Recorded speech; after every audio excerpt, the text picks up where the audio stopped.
There you go. Hold my banner. Yes, it's a spiritual experience here on Hold My Banner. Travis Thomas here with the baller, the walking, talking, triple-double, Ountae Campbell, balled at Fresno State, balled at UTEP. And you know here on Hold My Banner, we talk all things Celtics, all things NBA. What's going on, Teg Tay? Two T's. What's up, Crody?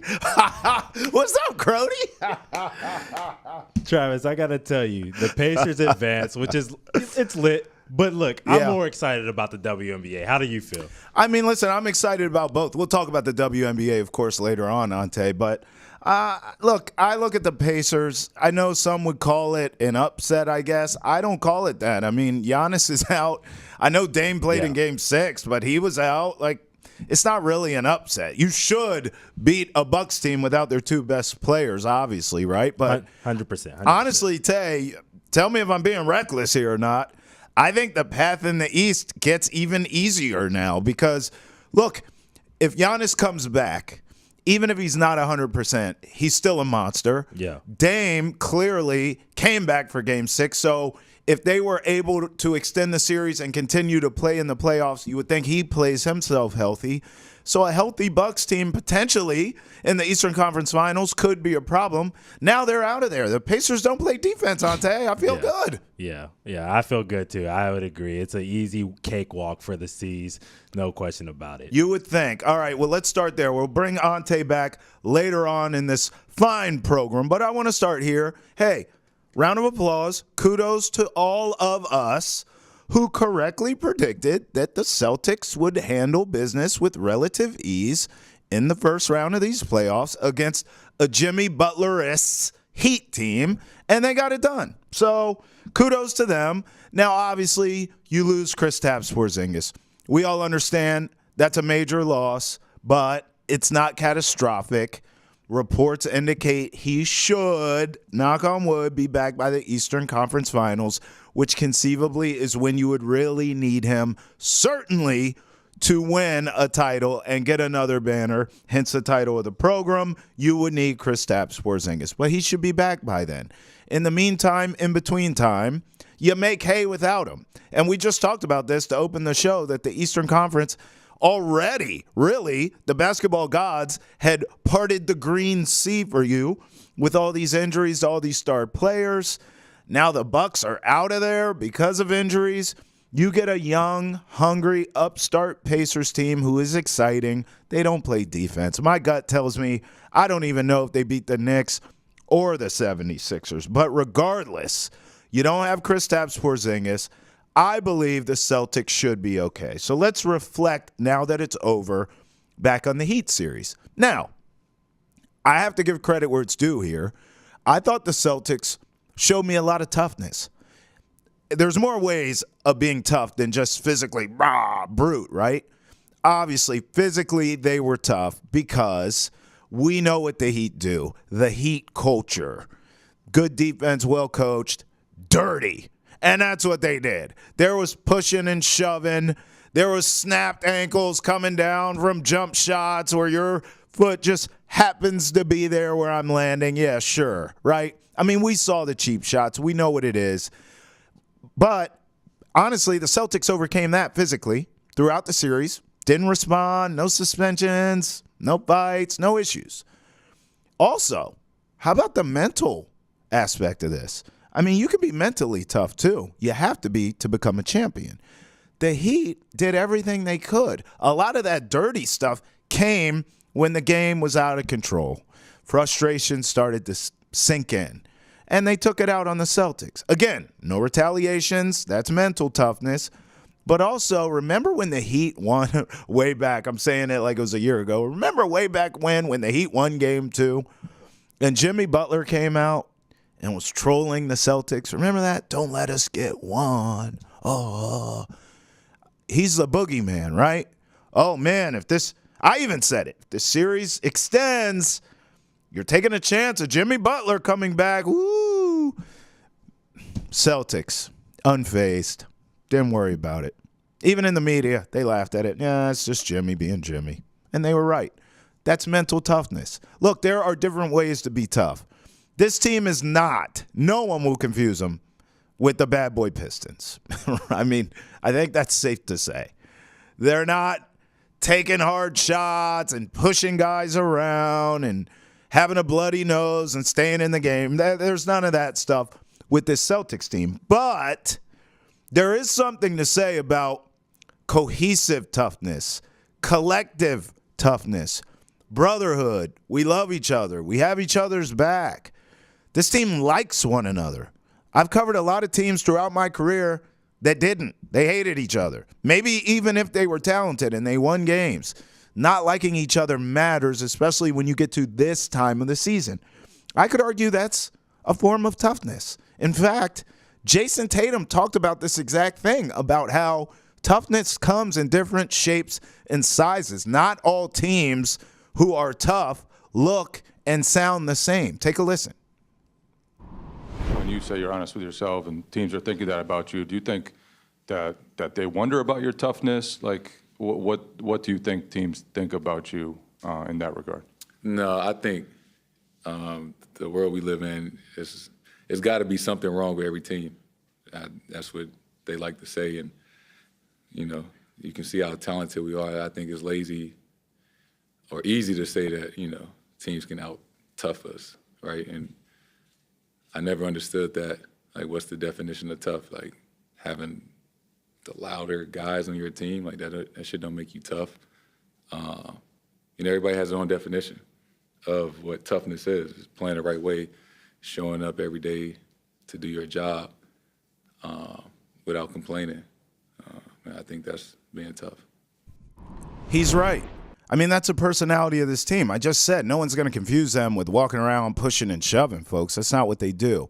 But showing up every day, giving it their all. This is where Joe Mazzulla does deserve credit. He's kept this group together. He's kept this group focused.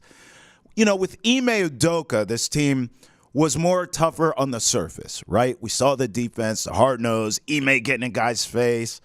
That's toughness that we look for. That's what we want to see, all the theatrics.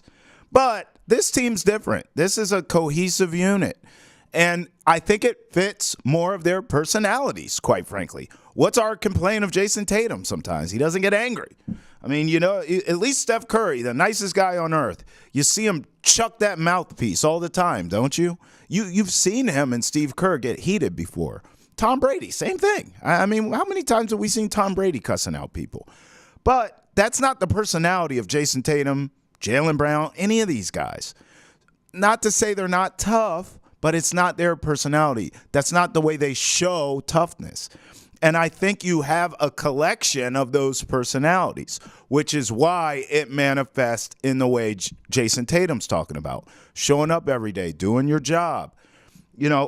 Mental toughness. That's what this team has, and that's why they are here now. Aside from being more talented, obviously, than the Miami Heat, which brings me to this point.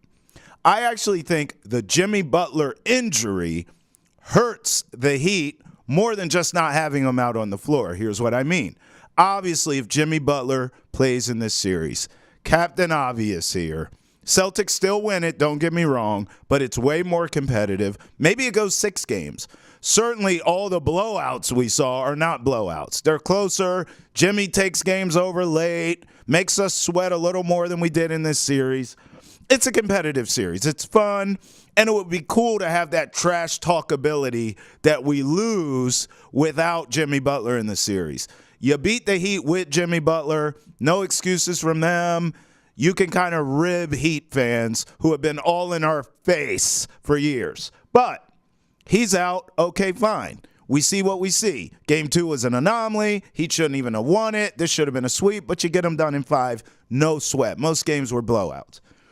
But the other side of this, I would argue, Jimmy Butler being out for the Heat is actually a disadvantage to them in the sense that now they have a false sense of hope. Now I think they look at this and they make excuses and they say, well, we weren't at full strength. Without Jimmy Butler, we can't really judge what would have happened against the Celtics. That's a problem. With Jimmy Butler, competitive series, yes, you're not winning this series. That's the issue for the Heat. If I'm in the Heat front office and I'm Pat Riley, especially with his experience, I have to have an honest conversation. I have to look at this and I have to say, we need a reset. This league is getting increasingly more offensive-minded, younger, more dynamic, athletic. The Heat aren't any of those things I just named. None of them. The Heat culture, think about it. Defense, toughness, coaching, SPO, all that. They're not young anywhere. They have no dynamic playmakers outside of Jimmy Butler and Bam Adebayo. And by the way, those two dudes have miles on miles on miles on them. They're not getting any younger. They're about to give Jimmy a buttload of money, allegedly. So I just think in a lot of ways, him being hurt does not provide the clarity that the Heat need to see that they need to hit the reset button. So I actually think the Heat, in a lot of ways, the Celtics just ended their run. Think about this. This current iteration of the Heat have made 2 finals. Remember the bubble and then last season. So they didn't get a championship, but you did get to the top of the mountain. They tried to get star players along the way. They couldn't land any of them. I think it's over. And I think it's only right that the Celtics were the ones to stick a fork in them because they're done.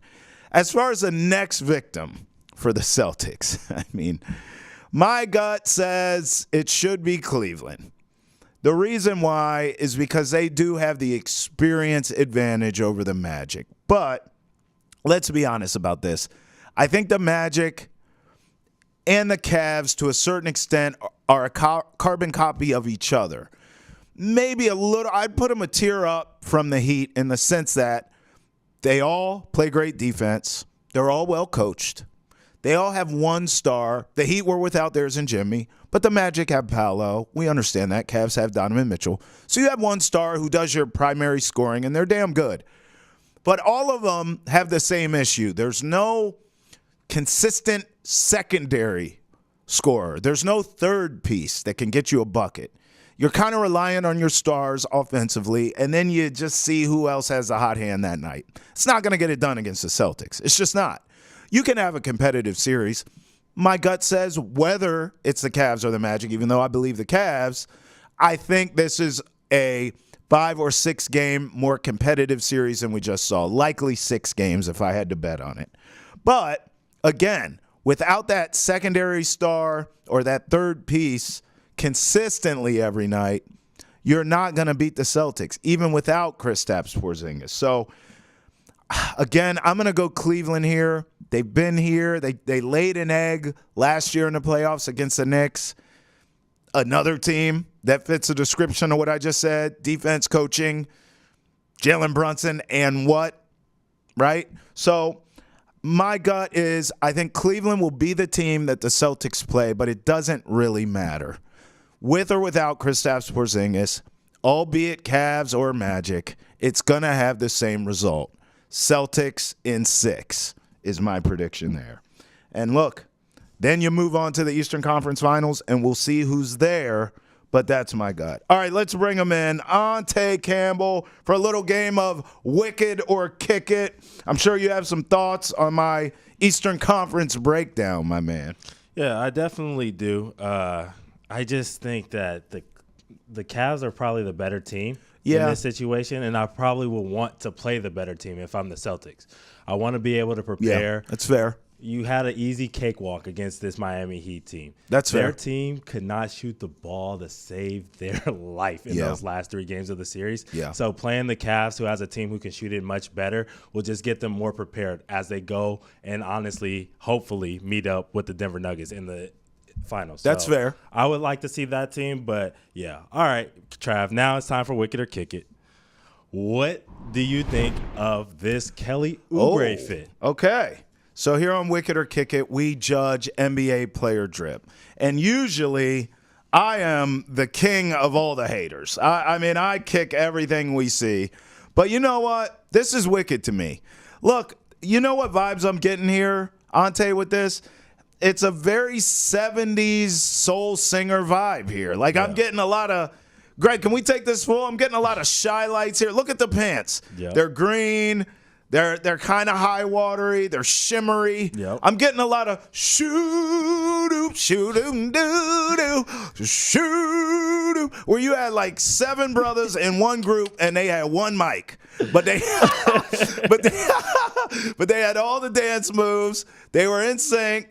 You know, spin, clap, and a point. Yeah. Ain't no loving my man. Right, come on. Shoo up, ooh. And then there's a one in the group who's special. That's Kelly Oubre. He's a lead singer. Shibidoo-wah-wah, like he's that guy.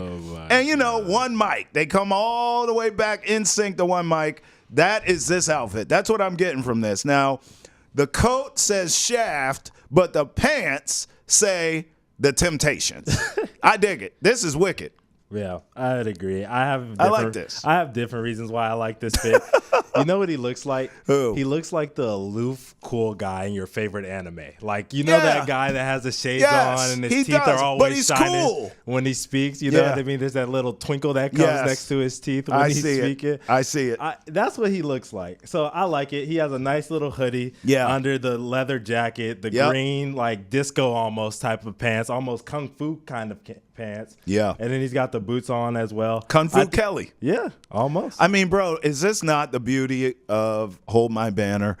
You went anime and I went 70s soul singer, but yet it all works. Yeah, it's all true. It's all true. So we're both wicked here. Yeah, I would say is this a rare feat for us? Isn't one of us always? Well, let's face it. I'm always kick it, right? Yeah.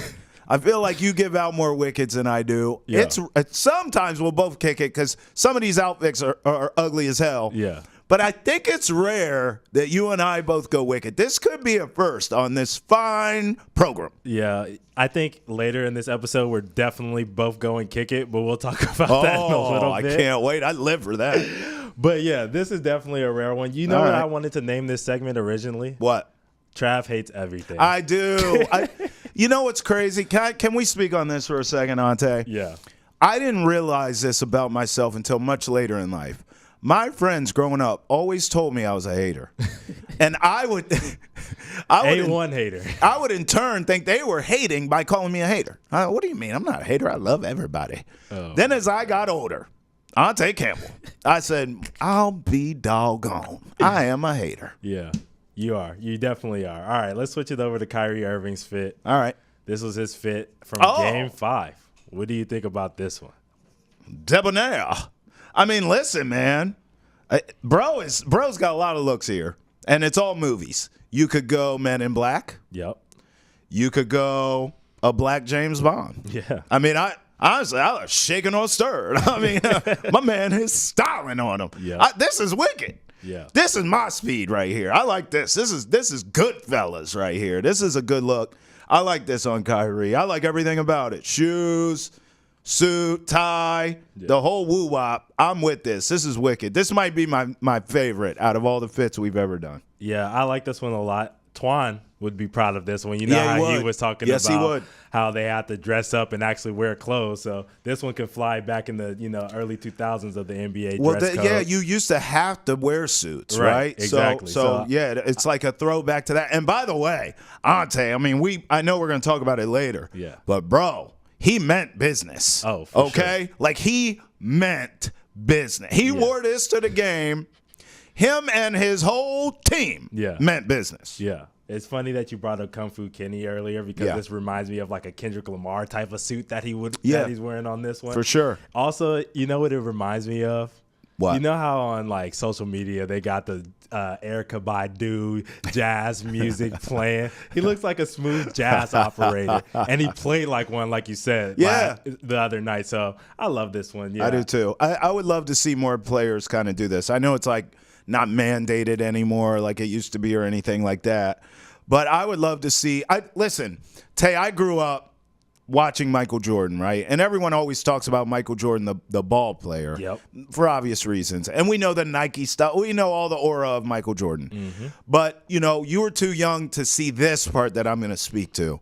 One of the things that made Jordan's aura, in my opinion, what it was, that brother was clean at every turn. It didn't matter. Post game, you rarely saw Jordan, if ever, I don't know because I wasn't in Chicago, so maybe it was different. Yeah. But in terms of national, like what he presented to the national audience, he was always in a suit post game. Always clean, too. Yeah. He'd show up to the game in a different suit, clean. So, I mean, I think that added to sort of his mystique, if that makes sense, or his brand. Yeah. I would love to see more players sort of do this more consistently. Yeah, I would agree. I think we saw Jokic throw on the suit earlier in this playoffs too, and I like that as well. So that's right. I agree. All right, let's switch it over to Tyler Hero now. Okay. This is his fit for the All right. elimination What do we got game. here? Oh, what do you think of this one? Hey, I alluded to the fact that we're probably both going kicking later in this episode. I'm just letting you know. This is what I get for having such a good time and giving out all these wickeds and saying how guys look great. I mean, hey, kudos to you, Tay. You threw me a curveball. Greg, can we get this full? What in the Where's Waldo is this? What is going on here? Let's start with the shirt. Where's Waldo? What are we doing? Are you a candy cane? Like, what's happening here? Okay. Then, if we could move down to these frayed-ass, faded shorts. What happened here? Like, I know you're in Miami, but did a croc get a hold of these? Like, what happened? Like, are you in Gainesville or Miami? I don't hate the Chucks, but I don't think those are Chucks. Because if you go down a little further, Greg, look how high up on the damn ankle. Like, what is this? Yeah. Are these Chuck boots? Like, what's happening here? Those are the Rick Owens, man. These are awful. The ones that everybody wants to wear. Why? The Ricks. Why? I don't know. Why? I'm not rocking with it. No, nor should you or Chucks are anyone. $60. These are dumb. That's what they are. They're dumb. The frayed jeans, what'd you call them? The Rick Foxes. And the damn Where's Waldo's. This does not, none of this works. None of it. Oh my He God. looks like a country bumpkin. I'm trying to zoom in on that damn hat. I can't see it. I feel like it's like a boomer sooner. Like I feel like I can't see what the logos is. I swear to God, on that left-hand side, it looks like a Oklahoma Sooner helmet. Maybe that's from like the Sun Bowl in 1987. Like, this is awful. This whole fit should be thrown in the damn trash and set on fire. Oh my God. You remember that movie Juno with Elliot Page and Michael Cera? That's all I think about when I see this striped shirt. I couldn't tell, you know, us men, we could be colorblind from time to time. So I couldn't tell if it was red or orange. So all I was thinking of was Juno when I saw it. Bro, And I'm then telling you. You talk about the pants and the shoes, like the Rick Owens shoes. You remember, do your kids read this book, Diary of a Wimpy Kid? Of course. When I was a kid, that was my favorite book, bro. Yeah. And this one looks like an outfit worn by Greg's brother.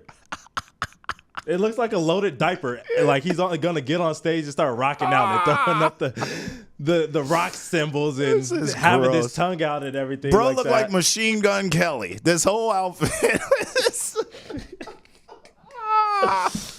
Oh my god. This is gross. Get this off the screen. Yeah, can we take it off the screen? All right, let's talk about LaMelo's tats. All right. Oh, I saw this. Yeah. Do we got a picture? This is awful. Listen, my look, God. I want to say a few things. First, to preface my comments, I have tattoos, not this many, but I have some tats. I'm a tattoo fan. I want more. In fact, I just said this to my wife. On God, I just told her like a few days ago. Mm-hmm. One of our, I'm not going to get too deep in the weeds, but someone we know is going through a midlife crisis right now, and they're acting out, and their wife is going through it, watching this dude do all kinds of stuff, right? Yep. And so I jokingly said to my wife, I said, my midlife crisis is going to be, I would like more tattoos. I have 3, technically, but I'd like more. Like, I'm into it. Yeah. I respect the art. I respect the tattoo artiste. Mm-hmm.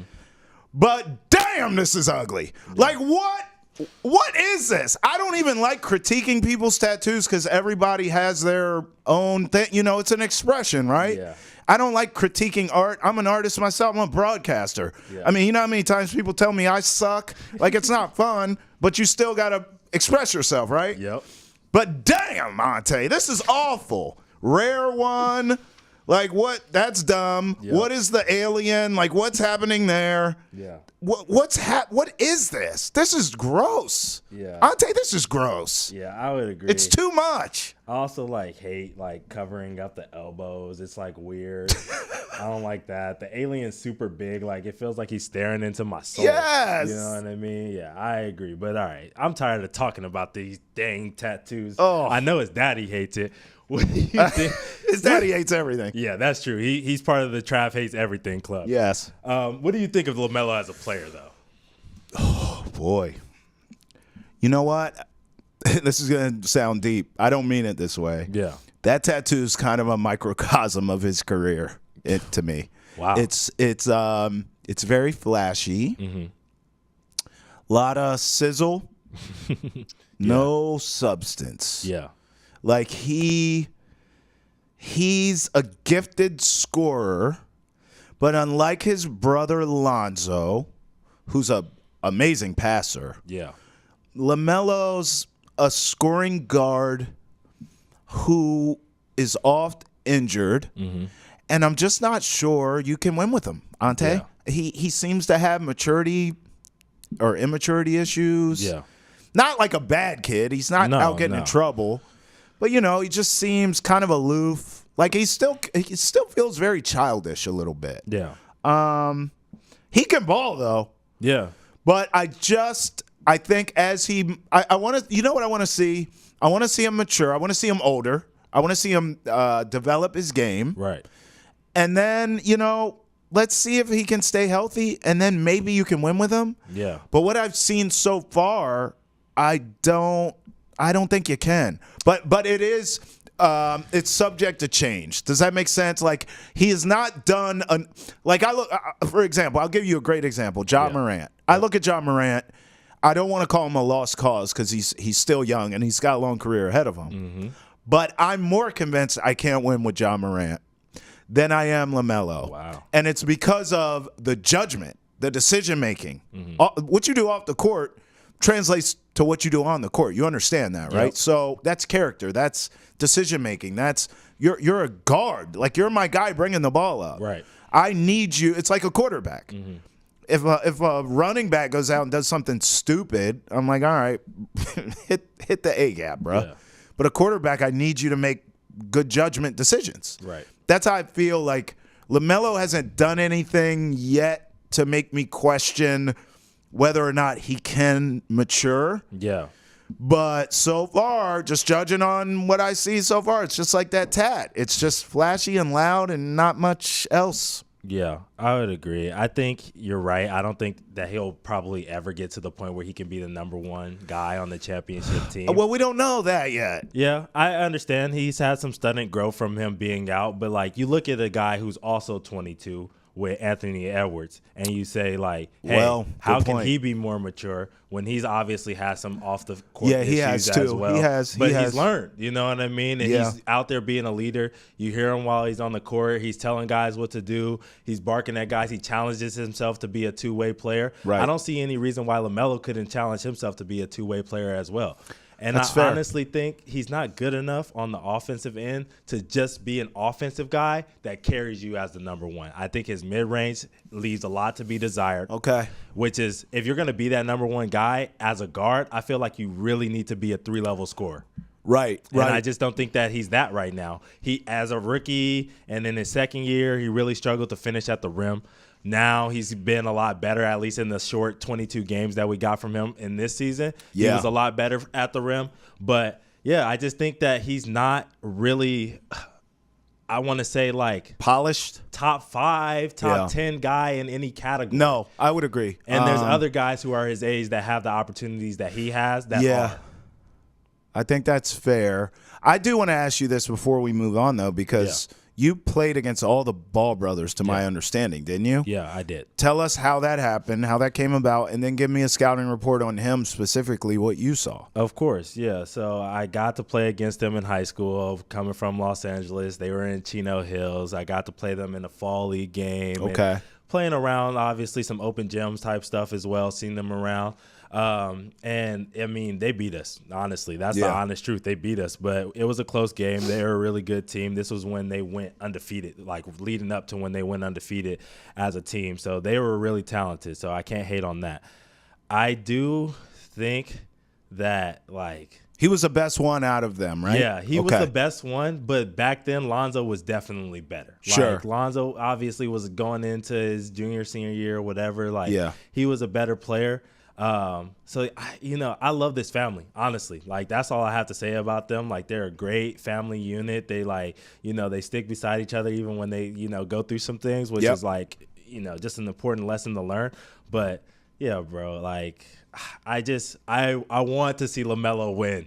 I want to see Lamelo win, but it's just like you said, I want him to grow up. Yeah, he does. I mean, listen, you said it, and Ant Edwards isn't perfect. I think you put that very eloquently, that all these guys have to mature, and luckily we're going to watch it all play out because all of them have bright futures and long careers ahead of them. For all the latest on everything Boston sports and pop culture, roll with us on Boston Has Entered the Chat. Wherever you get your podcast, check out the full episode on YouTube and Facebook. All right, let's move on. We got a Game 6 tonight. Clippers at the Mavs. Ountae, I'm going to be honest with you. I told you going into this that I thought the Mavs would figure it out. I didn't trust these veterans with the Clippers. Kawhi's always unavailable. Paul George and James Harden, although they have come up big in this series in moments, in spots where you had to have it, they have delivered. Yep. I can't trust either one of them. They have a history of it. Same with Russell Westbrook. The only one I trust is the coach Tyronn Lue, who's trying to make it all work. Yeah. Here we are, where now, what excuse can you use if you're the Clippers? You're at home in a pivotal series. Yeah. A game where you can take control of everything. Game 5. Yep.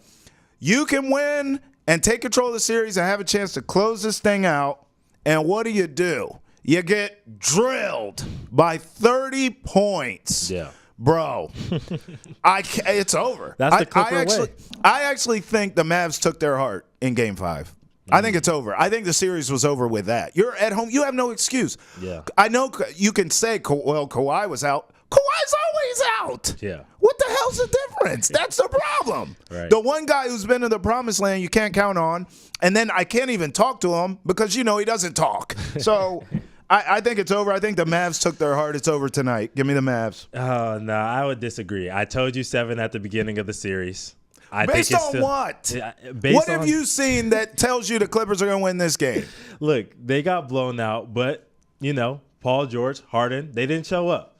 I can't see that not happening again. I just can't. I understand. Look, I understand what we've seen before out of these two. Playoff P, you know what I'm saying? Right. James Harden, we just have the graphic up on the side. He's terrible in the playoffs from time to time. I get it. But, look. Luka has been struggling with the illness. He's been kind of here and there in important spots for them as well. Kyrie, he's been great this series, no question about that. But he also has some question marks about how good he's going to be from time to time.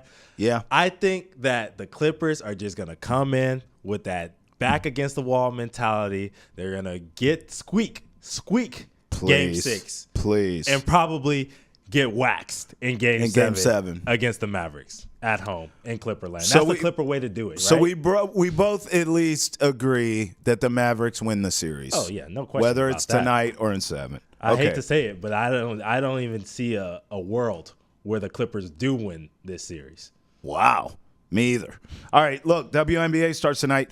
Our preseason starts tonight. You mentioned this off the top of the show that you were hyped for this. I want to see the rookie tandems. We get Angel Reese. We get Carmela Cardozo with the Sky. We get Caitlin Clark, Aaliyah Boston with the Fever. Listen, I love all the stars in the WNBA, the vets all the way down to the rooks. Yep. But I'd be lying to you if I said I'm not the most hyped to see the rookie tandems ball out. I would agree. Yeah, it's going to be really fun to watch Caitlin Clark tonight. She's just, electric. But I think we've heard enough about Caitlin. Everybody's super hype on her. Yeah. I really also am excited to see Angel Reese. Yeah. People forget how good she was as a junior. So good. She was great, and she's the reason they won that national championship, Yeah. honestly. So, like, I'm excited to see her. She's been getting a lot of disrespect because people don't like the way that the Chicago Sky introduced her during that press conference and everything like that. Yeah. They made her change her number 10 for Camilla because obviously Camilla was chosen before her. Right. So she's rocking number 5 now in the WNBA. Yep. I think she has a chip on her shoulder, and when she has a chip on her shoulder, like we saw when she was a junior, she went out and put the world on notice. So I'm excited to see her as well. I am too. Listen, I'll talk about Aaliyah Boston and Caitlin Clark gladly. I think that 1-2 punch is going to take this league by storm. Yeah. Not only will they improve the fever overnight, but I think those two, more so than the Sky tandem, I believe those two you could build a championship team around because of their style. We're just talking stylistically here, right? Yep. I love Cardozo. I love Angel Reese. Baltimore stand up. But at the end of the day, those are two bigs. Yeah. And as it will be hell to pay in the paint because they both play defense. They're both tenacious rebounders, everything. It's going to be hell in the paint. Yep. But I look at Boston and Caitlin Clark, and I'm like, these are dynamic scorers. Both can pass. Also, both tenacious in different ways.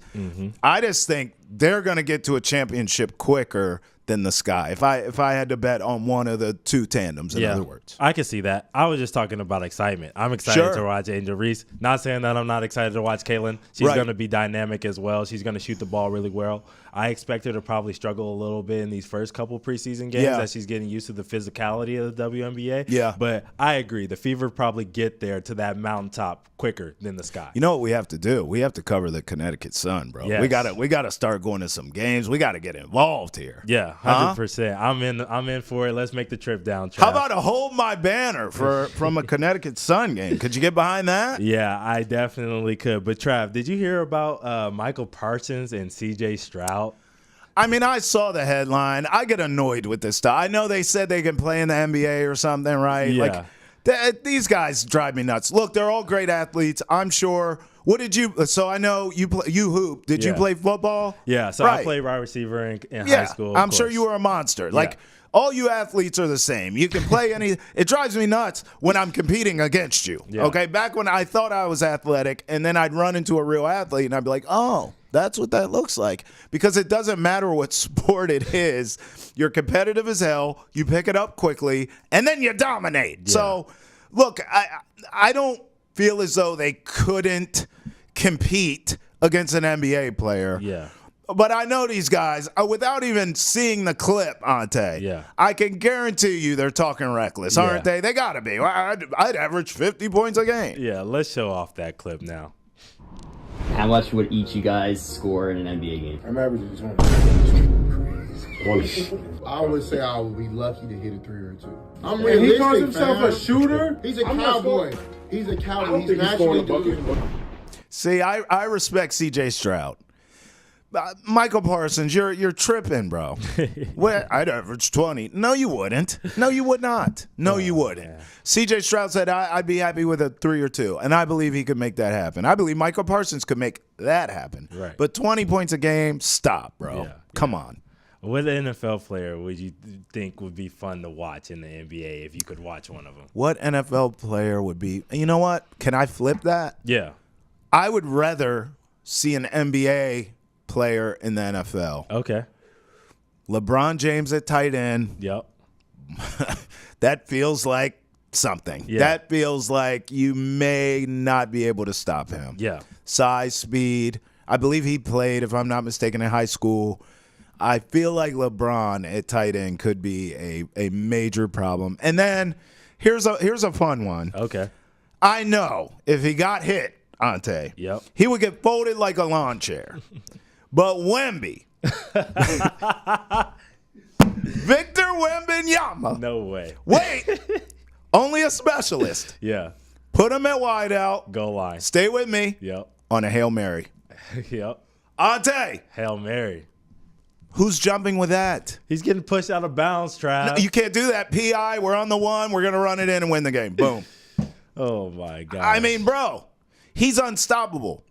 You can't guard him on a Hail Mary because you can't hit him low. You can't do anything. Right. If you do your game plan, you push him out of bounds. Great.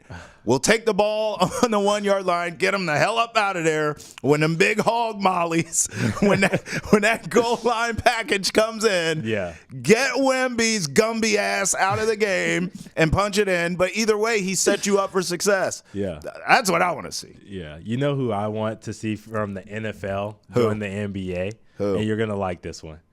Drake May. Have you seen those clips of him hooping? I have. He can shoot the ball a little bit, and this is the real reason why. Yeah. I loved watching his brother Luke Yeah. at North Carolina. Yeah. During that tournament run, Yeah. dude, he was special. And I know you like this as well because you're a Duke hater. Oh, I hate why are Duke. you a Duke hater? I actually? hate Like, Duke. I need to know that. Why are you a Duke hater? All right, look, it's funny. So you and I, we talk about where you're from a lot, right? Inglewood. Shout outs to Inglewood. Yep.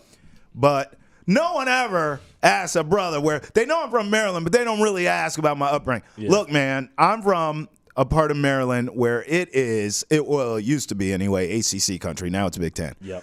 But when I tell you, hate for Duke runs through your veins, Ountae. Like you're born into this. Yeah. I grew up, I watched Christian Laettner. I was there for the 90s. Yep. Hate filled my heart. If you got hate in your heart, let it out. JJ Redick drove me nuts. I mean, you can't, bro, Duke gives me the heebie-jeebies. Yeah. When my son was born, one of my friends, just to ruin my moment, I'm holding my son up in the air like Mufasa. Yeah. And my friend goes, what if he gets a scholarship to Duke? I almost dropped my baby. I said, man, why don't do that? If I wasn't holding this baby, I'd whoop yo. Hey, Tay, I hate Duke. Now, to be fair, if my son got a scholarship to Duke, I would come in here with a Duke shirt on because college is expensive. But other than that, I hate them and they stank. Would you say I pretty much covered it in terms of your question to me? Okay, great. Yeah, you did. You can go on. I'm sorry. I want to throw out one more thing, too, who All right. I would like to see. All right. Zion, a healthy Zion at defensive end. Yeah. That would be dope to see. Yeah. If I had to flip-flop like you I and do like an NBA that. player in the NFL, that's who I'm picking. Okay, so Zion's mad explosive. Yep. You did say healthy. Yep. Gosh, he's a freight train. Right. You give him some pass rusher moves. Oh my God. Right. That he's Lawrence Taylor. That's Yeah. a problem. Hey, here's one. Can you look this up for me, Ountae? Yep. What's Puka Nakua's measurements? Oh, yeah. Here's why I ask. I saw a clip. I know you saw this. Yeah. I saw a clip of him hooping. Bro, he has a bag offensively. Yep. I saw my man taking people off the dribble with the Yeah. I was like, oh my God. Then he Yeah. came with the up and under with the, you know how you go up under and you scoop it with the scoop it up? High I off said, the look glass, at Puka. too. But I don't, high off the glass. But I don't think he's a big cat, is he? No, he's 6'2", 205. Okay, so listen, if he's a he can guard. pass, dog. Yeah.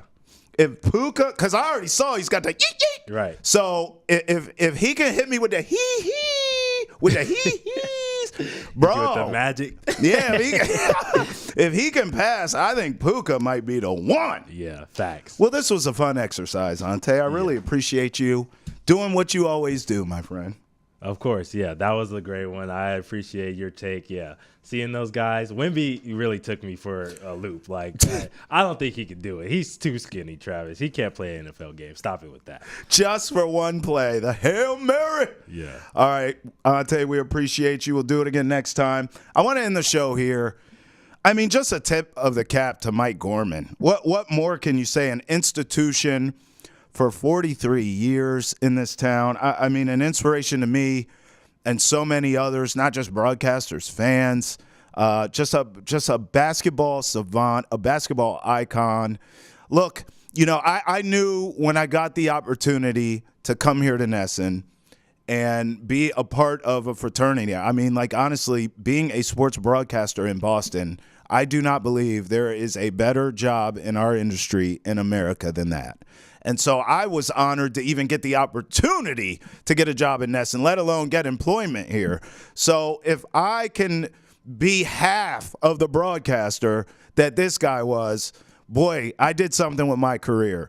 You know, we're lucky in this town to have all of these institutions, all of these icons. Now we're seeing them sort of phase out of their roles out of the game. But still, thank you for all the contributions. And again, I mean, we just talked about this earlier in the show. I'm a Maryland kid, and I knew of these guys. I knew of a Mike Gorman. So now to have the opportunity to be here, Mike, in your town and to do what you did for so long, it's an honor to me, and I hope I'm here for a long time. And I hope you roll with us here on Hold My Banner. The only thing left to do is win one for Mike, right? Send him out on top. For all of our best content of the day, make sure you follow us on Facebook, X, Instagram, YouTube, and TikTok. Travis Thomas, Ountae Campbell, Hold My Banner. Till next time when we hold it again. Peace out.